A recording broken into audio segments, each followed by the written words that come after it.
तो ये कहानी ऐसे 3 दोस्तों की है जो अपनी जिंदगी से तंग आ जाते हैं और अचानक से एक नए शहर में फंस जाते हैं जहाँ पर कोई भी नहीं होता और इनको उस शहर में रहने के लिए वीजा की जरूरत होती है और वो वीजा इनको सिर्फ उसी कीमत पर मिलेगा जब ये मौत का खेल खेलेंगे जिसमें उनकी जान को भी खतरा होगा और अगर ये गेम नहीं खेलेंगे फिर भी ये मारे जाएंगे। तो यहाँ पर एलिस क्या अपने दोस्तों को इस मौत की दुनिया से निकाल पाएगा, आज हम इस कहानी में देखेंगे। तो कहानी के शुरू में हमें एलिस दिखाया जाता है जो बहुत अच्छा गेमर था। वो आज तक कोई भी गेम नहीं हारा था और साथ ही साथ उसको मैथमेटिक्स और गाड़ियों के बारे में बहुत कुछ पता था। एलिस अपने डैड और बड़े भाई के साथ रहता था। इतना सब कुछ पता होने के बावजूद एलिस कोई नौकरी नहीं करता था, इसीलिए उसके डैड उसे निकम्मा समझते थे और यही वजह थी एलिस को अपना घर नहीं अच्छा लगता था। तो वो अब अपने घर से बाहर अपने दोस्तों से मिलने जाता है। यहाँ पर हमें इसके दोस्त दिखाए जाते हैं जिनमें एक बार में नौकरी करता था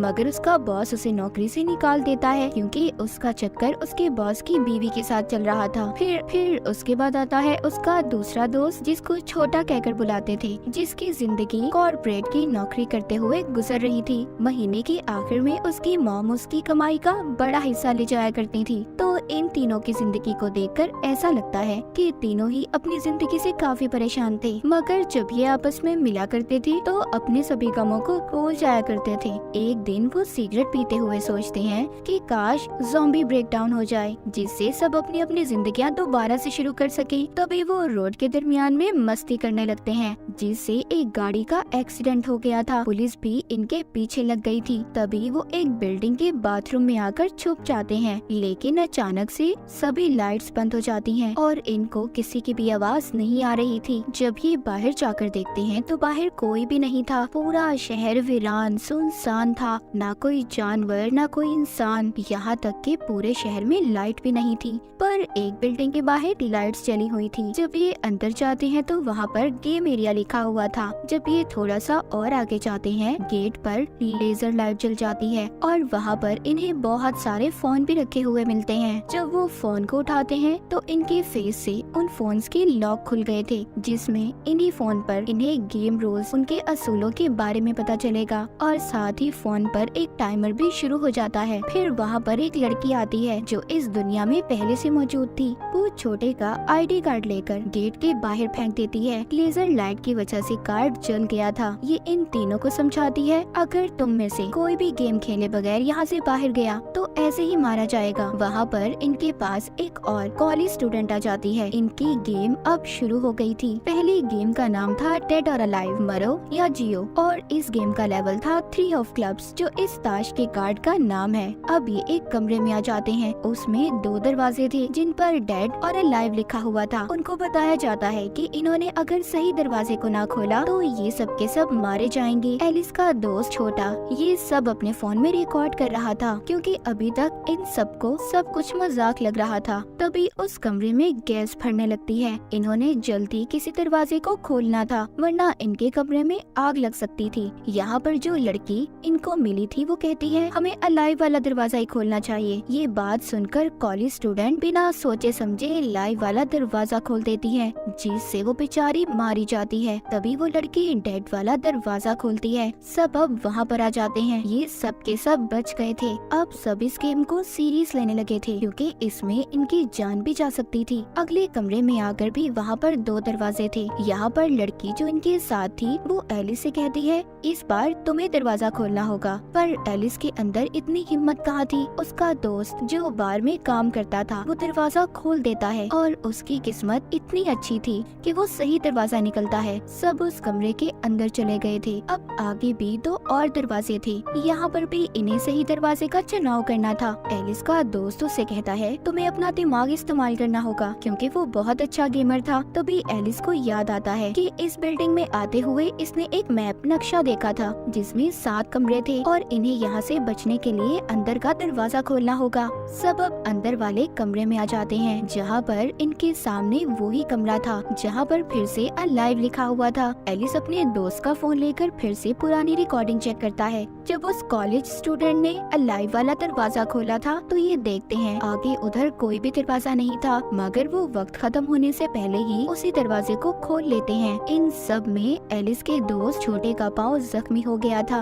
ये गेम से बाहर आ चुके थे। इनके सामने 3 ऑफ क्लब्स का कार्ड रखा हुआ था। तभी उनके सबके फोन्स पर मैसेज आता है। इन सभी को 3 दिन का वीजा मिलता है क्योंकि वो कार्ड 3 ऑफ क्लब का कार्ड था। अब यहाँ पर आगे बढ़ने से पहले मैं आपको इनकी गेम के कुछ असूलों के बारे में बता देती हूँ। तो यहाँ पर ताश के कार्ड्स इनकी गेम से जुड़े हुए हैं, जैसे कि अगर उन्हें स्पेड का कार्ड मिलेगा तो गेम फिजिकल एक्टिविटी पर होगी, यानी कि उन्हें खुद ही अपने आप को इस्तेमाल करना होगा। मगर अगर कार्ड क्लब का हुआ तो गेम को पूरी टीम मिलकर खेलेगी। वहीं अगर कार्ड डायमंड का हुआ तो दिमाग लगाने वाला होगा, और अगर हार्ट का हुआ तो उन्हें आपस में ही एक दूसरे को धोखा देना होगा। अभी भी इनको वीजा की समझ नहीं आई थी। असल बात तो इनको तब पता चलती है जब इनके सामने एक आदमी मारा जाता है। एक लेजर लाइट आकर उस आदमी को मार देती है। इसका मतलब ये था कि अगर इनका भी वीजा एक्सपायर हुआ, खत्म हुआ, तो ये सब भी मारे जाएंगे और ये वीजा इन्हें तभी मिल सकता है जब ये मौत का खेल खेलेंगे। तो अब ये एक घर में आकर आराम करने लगते हैं क्योंकि एलिस के दोस्त छोटे के पाँव में चोट लग गई थी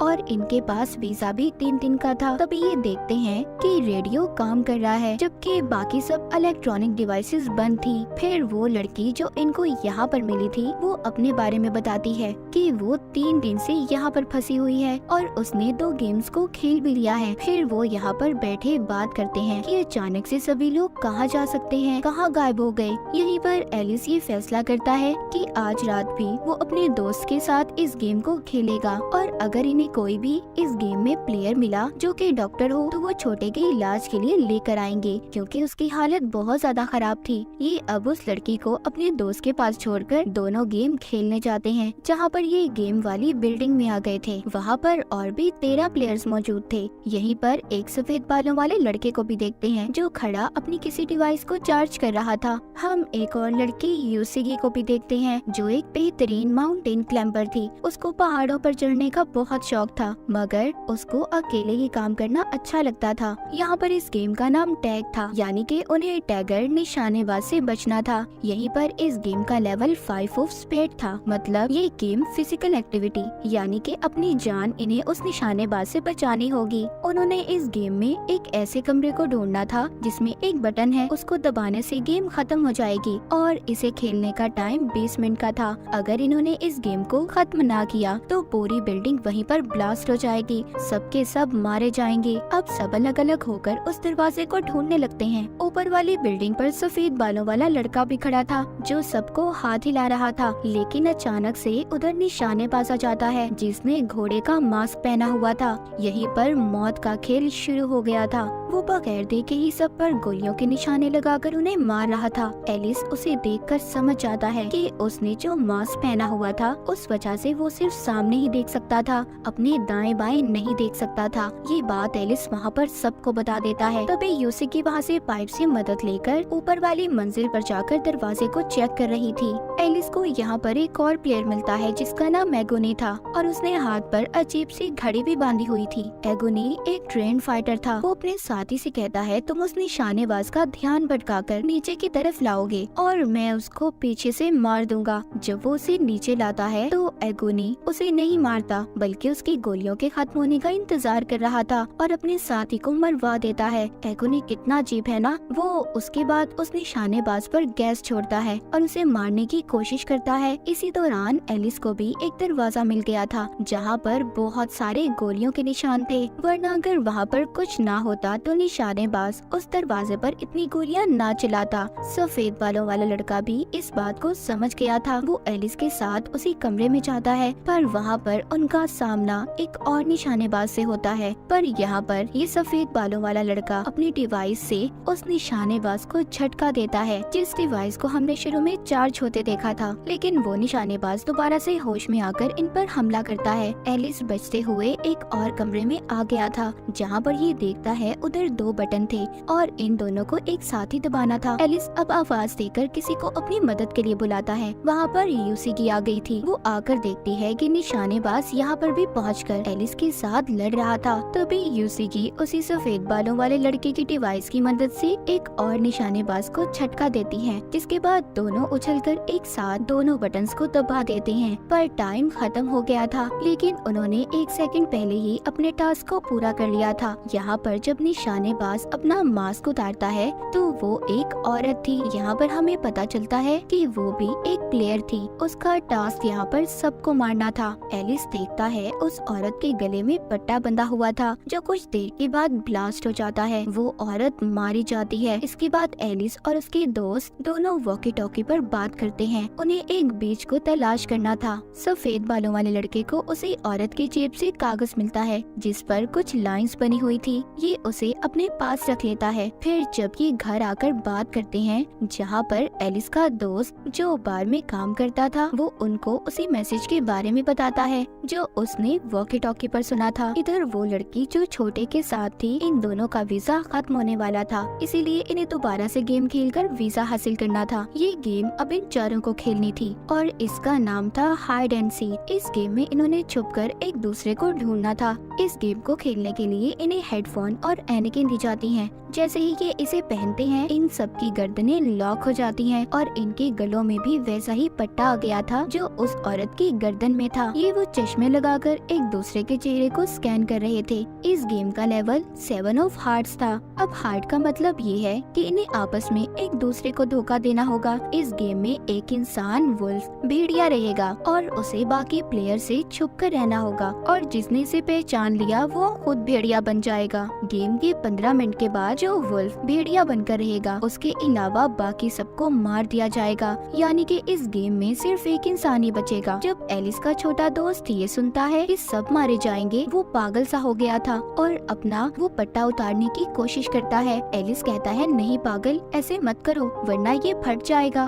और इसी दौरान एलिस और छोटे का आई कांटेक्ट हो जाता है, मतलब वो बहुत ही गौर से एक दूसरे को देख रहे थे। यहाँ पर एलिस वुल्फ बन गया था। अब ये सब समझ गए थे कि इन्हें वुल्फ बनने के लिए एक दूसरे की आंखों में देखना होगा। जब वो लड़की वुल्फ बनती है तो जाकर एक गार्डन बाग में छुप जाती है। वो चाहती थी कि वो 15 मिनट तक छुपी रहे, उसे कोई ना ढूंढे, जिससे वो गेम में बच जाएगी। मगर इसको एलिस का बार वाला दोस्त ढूंढ लेता है। इन दोनों की आपस में वहाँ पर बहुत लड़ाई हो रही थी। एलिस भी यहाँ पर आ गया था, इन्हें छुड़वाने की कोशिश कर रहा था, मगर वो वुल्फ बन जाता है। ये दोनों अब एलिस को घेरकर उसे मारने लगते हैं, लेकिन छोटा दोस्त वहाँ पर आकर एलिस को यहाँ से भागने का कहता है। इन तीनों को यहाँ पर अपनी पुरानी यादें याद आ रही थी कि इन्होंने कितना अच्छा वक्त एक साथ गुजारा था और वो लोग कितने प्यार से रहा करते थे। मगर अब इस गेम की वजह से वो एक दूसरे के दुश्मन बन चुके थे। एलिस सब याद कर रो रहा था। वो अपने दोस्तों को ढूंढता है, उन्हें आवाज लगाता है,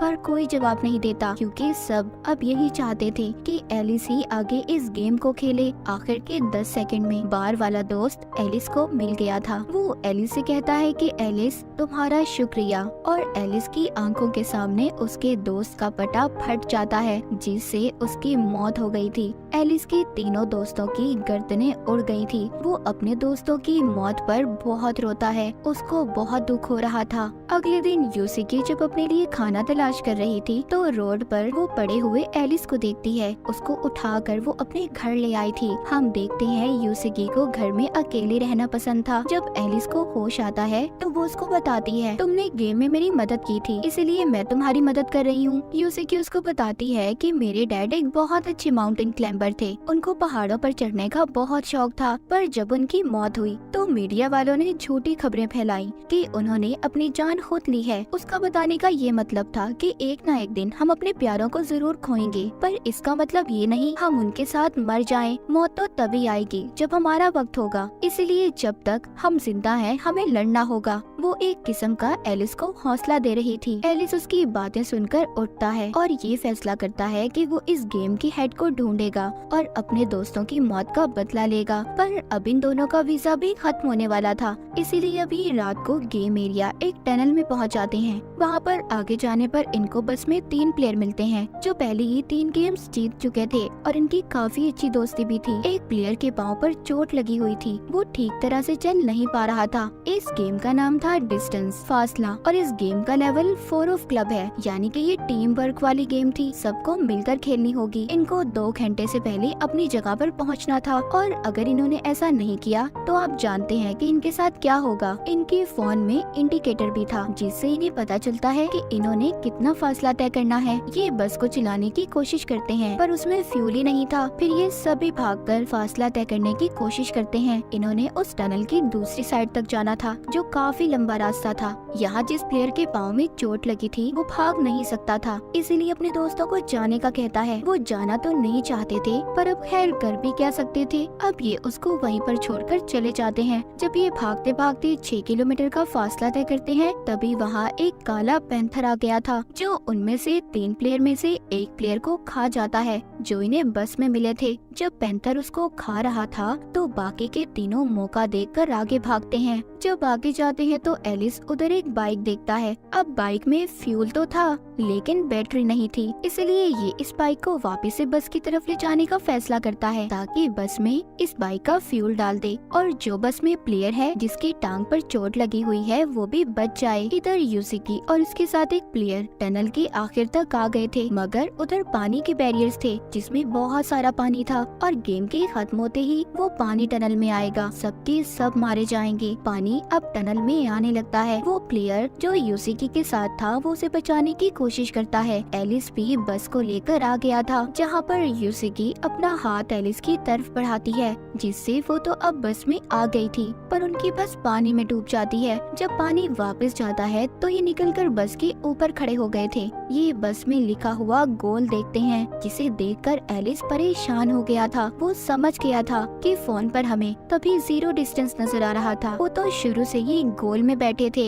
ये तीनों इस गेम को जीत गए थे। जिसके बाद एलिस और यूसिकी एक पुल के नीचे खड़े होकर बात कर रहे थे। एलिस उसको एक बीच के बारे में बताता है। कहता है हमें इस गेम के हेड को ढूंढना होगा, क्या पता वहाँ उस जगह पर लोग भी हों। ये अब कुछ दिन तक हेड को ढूंढते रहते हैं। इसी दौरान यूसिकी एलिस को शिकार के तरीके भी बताती है। इनकी दोस्ती अब काफी अच्छी हो गई थी। एक दिन यूसिकी और वो गेम एरिया में सभी प्लेयर्स पर नजर रख रहे थे। वो उनके हाथ पर वही अजीब सी बंधी हुई घड़ी को देखते हैं जो हमने एगोनी के हाथ और उसके साथियों के हाथ पर बंधी देखी थी। ये समझ गए थे कि जिन लोगों ने घड़ी पहनी हुई है वो एक खास ग्रुप का हिस्सा है जो गेम के बाद जिंदा बचते हैं और गाड़ी में बैठकर निकल जाते हैं। ये दोनों उस गाड़ी का पीछा कर रहे थे। ये पीछा करते करते एक जगह पर पहुंच जाते हैं। इन्हें एक होटल नजर आता है। ये देखकर सोचते हैं कि पूरे शहर में बिजली नहीं है पर यहाँ पर पूरी बिजली है। इतने में कोई वहाँ पर आकर इन्हें बेहोश करके अपने साथ ले गया था। जब इनको होश आता है तो इनके सामने कुछ लोग थे। वहाँ पर एक आदमी जिसको सब हेटर कहते थे कहता है मैं यहाँ का किंग हूँ और उसको रियल वर्ल्ड असल दुनिया में भी जाने का रास्ता पता था।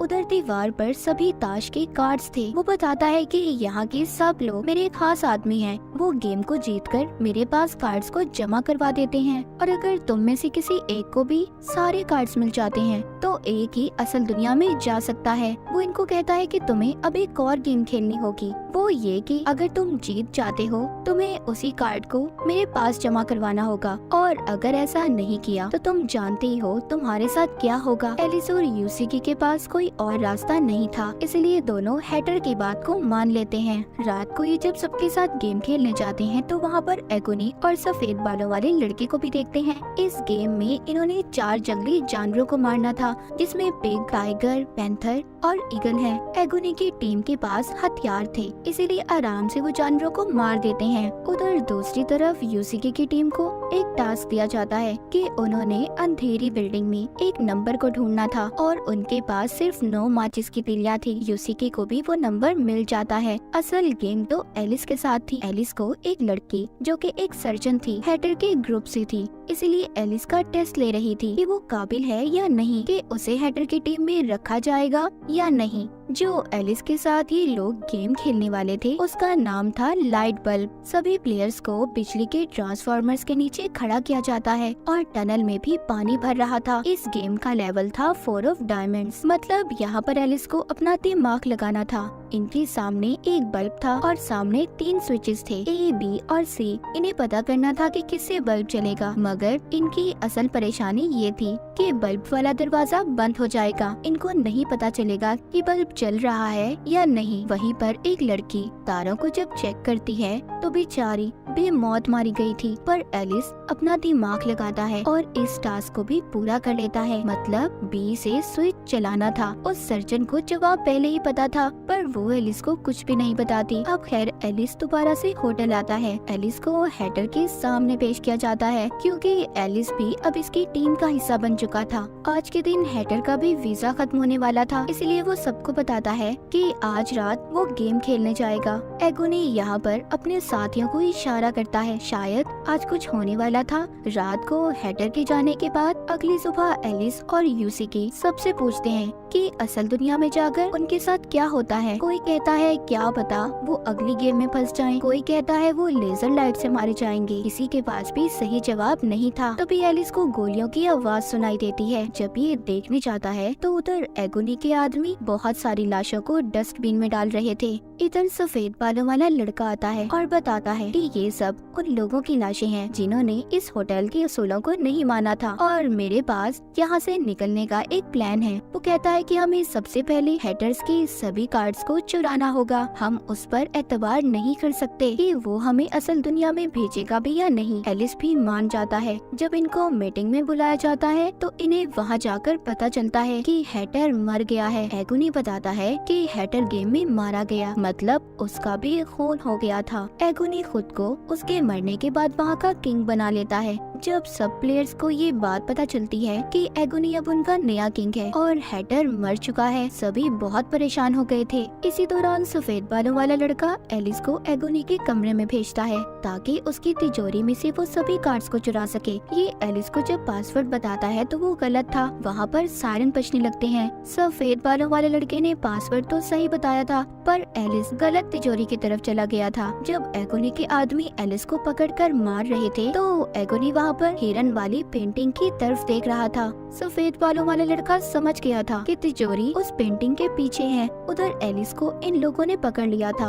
आज रात उसका वीजा भी खत्म होने वाला था। दूसरी तरफ सफेद बालों वाला लड़का तिजोरी तक पहुंच गया था और सभी कार्ड्स को चुराकर अपनी दोस्त के साथ होटल से बाहर जाने लगता है। उसकी दोस्त को जाते हुए एलिस के बारे में बुरा लग रहा था। जब वो होटल से बाहर जाने लगते हैं तो देखते हैं होटल पर लेजर लाइट थी, मतलब आज रात गेम एरिया उनका होटल ही था और होटल में जितने भी लोग थे सब वहाँ के प्लेयर बन चुके थे। तभी होटल में एक अनाउंसमेंट ऐलान किया जाता है। सब एक जगह पर जमा हुए थे जहाँ पर एक लड़की को मरा देखते हैं। किसी ने चाकू से उसे मार दिया था। उन सबके फोन पर उन्हें मैसेज मिलता है, सबको इस लड़की के कातिल को ढूंढना होगा और इस गेम का नाम है विच हंट। इनके पास 2 घंटे थे और कातिल को ढूंढकर इन्हें होटल के बाहर जलाना होगा, तभी गेम का दी एंड होगा। सभी उसकी दोस्त को आग में जलाने की कोशिश कर रहे थे क्योंकि उन्हें लग रहा था कि असल कातिल उसकी दोस्त ही है, क्योंकि वही हमेशा उसके साथ रहती थी। पर सर्जन लड़की आकर सबको रोकती है। अब वहाँ पर एगोनी भी आ गया था। अपने आदमियों से कहता है कि सबको मार दो क्योंकि कातिल इन्हीं में से है। अगर कातिल को मार दिया तो गेम खुद ही खत्म हो जाएगी। इसी वजह से होटल में एक हलचल मच जाती है। एलिस को भी यूसीके ढूंढ लेती है। उधर सर्जन लड़की उस मरी हुई लड़की की लाश से चाकू निकालकर उस पर उंगलियों के निशान को चेक करती है। छत पर सफेद सफेद बालों वाला लड़का एगोनी के आदमी से मिलकर कहता है, हम में से कोई तो है जो गेम मास्टर से मिला हुआ है और उसको हमारी सारी इन्फॉर्मेशन दी है। पर ये सब सुनकर उस आदमी को बहुत गुस्सा आता है। वो सफेद बालों वाले लड़के को शूट करने वाला था, तभी उधर वो उल्टा फ्लेयर गन से उसे ही आग लगा देता है। सर्जन को भी पता चल चुका था कि असल कातिल कौन है। इससे पहले वो सबको बताती, कुछ लोग आकर उसे बेहोश कर देते हैं। एगोनी सबको जमा करता है। एलिस कहता है, असल कातिल तुम हो। एगोनी कहता है, हाँ मैंने मारा था उस लड़की को, पर किसी के अंदर भी हिम्मत नहीं थी कि एगोनी पर कोई गोली चलाता। एलिस कहता है, नहीं तुमने उस लड़की को नहीं मारा बल्कि हैटर को मारा है। एगोनी ने हैटर को इसलिए मारा था क्योंकि हैटर का दिमाग इन लोगों के दरमियान में रहकर खराब हो चुका था। वो इस गेम के पीछे कुछ भी करने को तैयार था, लेकिन वो उसका बहुत अच्छा दोस्त था। वो उसे कभी भी गंवाना नहीं चाहता था, इसीलिए अब उसको लग रहा था कि हैटर की मौत के जिम्मेदार सब लोग हैं। इसीलिए उसने होटल में कत्लेआम शुरू करवाया था। एलिस कहता है कि गेम मास्टर हमारे साथ अभी भी गेम खेल रहा है ताकि वो हमें यहाँ पर फंसा सके। इस लड़की ने खुद अपने आप को मारा है। इस बात को साबित करने सर्जन लड़की भी आ गई थी। वहीं पर उस मरी हुई लड़की की दोस्त कहती है, मैं ही डीलर हूँ जो गेम मास्टर से मिली हुई हूँ। तभी एक लेजर लाइट आकर उसे बहुत ही बेरहमी से मार देती है। तभी वहाँ पर एगोनी का एक आदमी आकर सब पर गोलियां चला रहा था, मगर एगोनी उसे आग में लेकर कूद जाता है और सबकी जान बच गई थी। फिर बाकी के लोग भी उस मरी हुई लड़की की लाश को आग में डालकर जला देते हैं, जिससे गेम यहीं पर खत्म हो गई थी। होटल को आग लग चुकी थी। सब जलते हुए होटल को देख रहे थे। तभी हम सफेद बालों वाले लड़के को देखते हैं। उसके पास 10 ऑफ हार्ट्स का कार्ड था। अब उसको यहाँ से निकलने के लिए बस फेस कार्ड की जरूरत थी। अगले दिन एलिस उस मरी हुई लड़की की वीडियो देखता है, जिसमें वो बताती है कि वो गेम डीलर है और उन्हें हर गेम का एंड पता होता था। उन्हें गेम को दिलचस्प बनाने के लिए कहा जाता था, और जिस दिन इन्होंने बताया कि वो गेम डीलर हैं, दोनों मारी जाएंगी। ये उनकी वीडियो में एक बेस को भी देखते हैं। जब ये उधर जाकर देखते हैं तो वहाँ पर बहुत सारी लाशें पड़ी थी। उधर सफेद बालों वाला लड़का भी था, जो आकर इन्हें वही कागज दिखाता है जो उसको उसी औरत की जेब से मिला था जो निशानेबाज थी। असल में वो यहाँ पर आने का नक्शा था। इससे पहले ये कुछ समझ पाते, सारी लाइट्स जल जाती हैं। वहाँ कंप्यूटर स्क्रीन पर हम हैटर के ग्रुप की एक लेडी को देखते हैं जो गेम मास्टर के लिए काम करती थी। वो इनको सभी कार्ड्स को जमा करने पर इन्हें मुबारकबाद देती है। कहती है, आप लोग अगले राउंड में पहुँच गए हैं। अगर इन्होंने उसे पार कर लिया तो इन्हें फेस कार्ड मिल जाएगा। जब ये लोग बिल्डिंग से बाहर आते हैं, इन सब की नजर एक बैनर पर पड़ती है जिस पर किंग का कार्ड था, और वो बैनर शहर भर में घुमाया जा रहा था। तो आपको इनमें से सबसे ज्यादा कौन सी गेम पसंद आई? कमेंट सेक्शन में जरूर बताइएगा। और इसी के साथ ये सीजन यहीं पर खत्म हो जाता है।